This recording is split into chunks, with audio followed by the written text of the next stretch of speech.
L'immigration, parlons-en. Nous sommes ici à l'île Saint-Denis avec des gilets jaunes de plusieurs communes du 93. Le fameux 9-3, bien placé pour parler d'immigration. Emmanuel Macron a annoncé vouloir ouvrir un débat national sur l'immigration et sur l'introduction du quota pour l'entrée des étrangers. Il s'agit en plus d'une tentative d'escamoter le débat sur l'injustice sociale et de diviser, de faire croire aux Français que la France est généreuse, voire trop généreuse, avec les pays du Sud ou du tiers-monde, et qu'on ne peut pas accueillir toute la misère du monde, comme on l'entend répéter trop souvent. C'est faux. C'est tout l'inverse. Et si M. Macron veut qu'on parle de l'immigration, il faut que tout le monde sache ceci. La France ne possède ni mine d'or, ni uranium, ni pétrole, ni café ou cacao, ni coltan, ce minerai indispensable à la fabrication des avions ou des smartphones, par exemple. Et ce n'est pas le camembert français, si bon soit-il, qui peut lui servir de monnaie d'échange pour tout ce qu'elle ne possède pas. Alors la France a recours au pillage et à l'échange inégal. Après l'esclavage et la colonisation, la France continue à voler les ressources de nombreux continents, dont l'Afrique, en leur imposant des traités aberrants, des cultures intensives pour l'exportation, source de famine pour des millions de paysans et leurs familles, et en imposant des guerres. Il faut aussi parler des fameux biocarburants présentés comme écologiques. Les biocarburants ont ruiné l'agriculture de très nombreux pays du Sud. Ils nous sont vendus comme une source d'énergie alternative propre. Mais sait-on que pour produire ces agrocarburants, on brûle des millions d'hectares de cultures agricoles, une véritable tragédie pour les petits paysans et les éleveurs, notamment en Afrique. Et la production des agrocarburants nécessite beaucoup d'eau. Il en faut 4000 litres pour obtenir ne serait-ce qu'un litre de bioéthanol. Le réservoir d'une voiture de taille moyenne fonctionnant en bioéthanol contient 50 litres. Pour fabriquer 50 litres de bioéthanol, il faut détruire 358 kg de maïs. Avec 358 kg de maïs, un enfant zambien ou mexicain vit une année entière.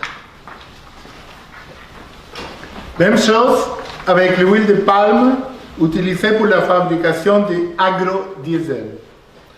Au Cameroun, c'est le groupe français Bolloré qui a fait main basse sur une grande partie du palmeraie. Il a signé un bail de 60 ans en 2000 sur 58 000 hectares de terre pour produire de l'huile de palme et détruit pour cela des forêts primaires qui sont un des principaux puits de carbone de la planète après l'Amazonie. L'écrivain suisse Jean Ziegler a écrit « Sur une planète où toutes les 5 secondes, un enfant de moins de 10 ans meurt de faim, détourner des terres vivrières et brûler de la nourriture en guise de carburant constitue un crime contre l'humanité. » Quand les grands groupes français implantés en Afrique, comme Bolloré ou Villegrain, se vantent des bienfaits qu'ils apportent sur place, en construisant infrastructures, ils ne disent pas comment ils expulsent les familles entières de leurs terres ancestrales, comment ils détruisent leurs potagers et leurs vergers, leur savoir-faire, transmis de génération en génération en matière de connaissance des sols et de sélection des graines. Le groupe Villegrain, qui possède la société sucrière du Cameroun, détient plus de 22 000 hectares de terre dans ce pays, après avoir signé un bail de 99 ans avec le gouvernement de Yaoundé pour les exploiter. En échange, Villegrain a versé aux communautés affectées une indemnité annuelle de 2 millions de francs CFA, soit l'équivalent, tenez-vous bien, de 5 € par famille et par an. Prenons le cas du Niger, une néocolonie française. Censé être le deuxième pays le plus pauvre de la planète, c'est pourtant le deuxième producteur d'uranium au monde. Pour nous fournir de l'électricité par le biais des centrales nucléaires, Areva importe près de 40% de sa production d'uranium du Niger. Mais depuis plus de 50 ans, Areva ne reverse qu'une redevance ridicule de 5,5% sur les milliers de tonnes d'uranium naturel qui sont extraites du Niger. Ainsi, la population nigérienne ne bénéficie d'aucune retombée économique.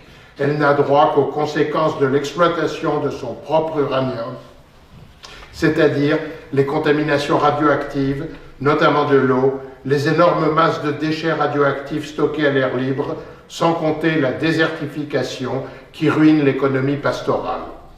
Areva a déjà épuisé à 70% l'aquifère carbonifère des régions qu'elle exploite dans ce pays, à raison de 22 000 mètres cubes d'eau par jour, et cela depuis plus de 40 ans. Ajoutons que la ruine du Niger ne concerne malheureusement pas que l'uranium. Avec ses 20 millions de têtes de bétail, le pays pourrait en fait connaître une relative prospérité. Mais voilà, le Fonds monétaire international, le FMI, a imposé la fermeture des services vétérinaires locaux afin d'ouvrir le marché aux multinationales étrangères. Le FMI, un organisme dont la direction est toujours assurée par l'ex-ministre de Sarkozy, Christine Lagarde, restée en poste malgré ses ennuis avec la justice française, a également imposé au Niger la destruction de ses propres stocks de céréales au nom du sacro-saint principe du libre-échange.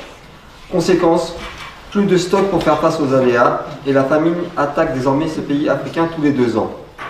Qu'on ne s'étonne pas ensuite si les Touaregs se révoltent contre cette situation ou si des Nigériens essaient d'émigrer.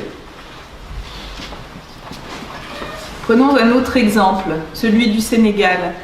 Au Sénégal, les sociétés françaises comme la Fruitière de Marseille, dont les principaux actionnaires sont les grandes chaînes de supermarchés françaises, se font attribuer des dizaines de milliers d'hectares de terre pour des durées illimitées, avec une exemption d'impôt de 99 ans.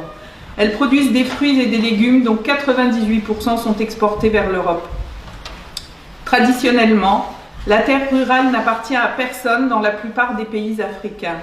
Il n'y a pas de cadastre rural. Les communautés paysannes possèdent un droit d'usufruit illimité des terres qu'elles occupent. Mais par d'obscures négociations qui se déroulent à Dakar entre l'État et les multinationales françaises et étrangères, les paysans se retrouvent dépossédés de leurs terres avec la complicité de fonctionnaires sénégalais grassement récompensés.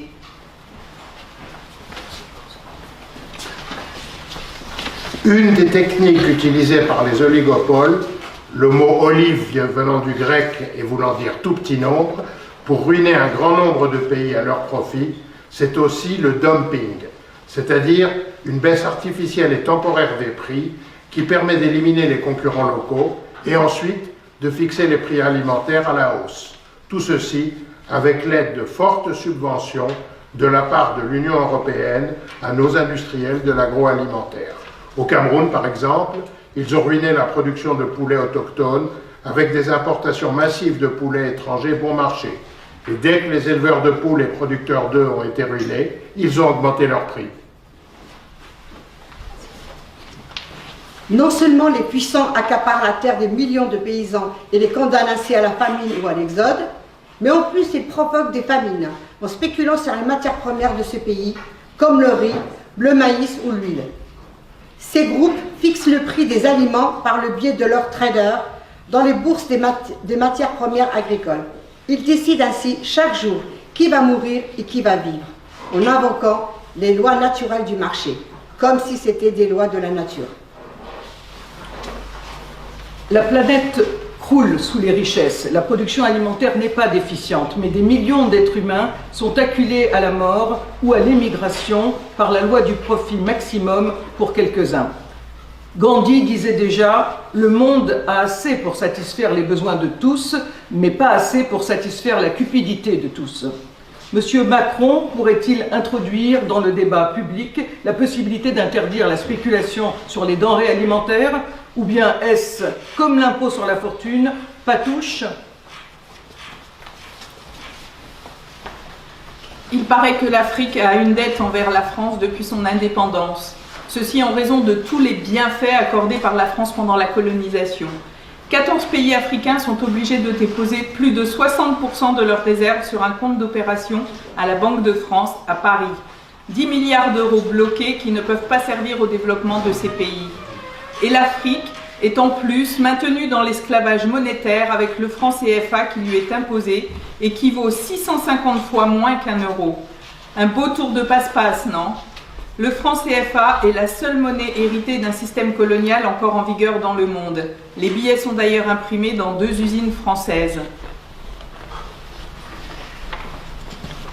Et quand ils ne se laissent pas faire, quand les coups d'État que nous fomentons ne suffisent pas, nos gouvernements détruisent leur économie et introduisent le chaos, en leur faisant la guerre sous prétexte d'ingérence humanitaire ou d'armes de destruction massive, totalement inventées par nos dirigeants.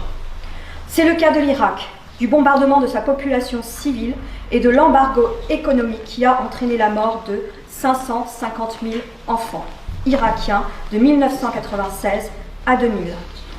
À cause de l'interdiction d'importation de nourriture, de médicaments et d'autres biens vitaux, sous prétexte de punir Saddam Hussein. On pourrait citer bien d'autres exemples en Afghanistan, en Libye ou en Afrique, qui ont poussé à l'émigration, cette émigration sur laquelle on propose maintenant d'instaurer des quotas. Il y a un proverbe africain qui dit « Les murs les plus puissants s'écroulent par leurs fissures ».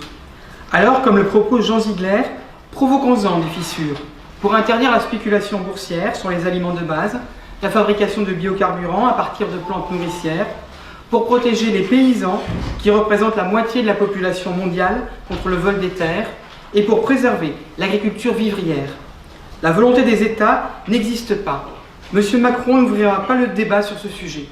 C'est à nous de l'imposer par la mobilisation générale au nom de la justice et de la dignité humaine et de refuser que les migrants dont les pays nous nourrissent servent de bouc émissaire.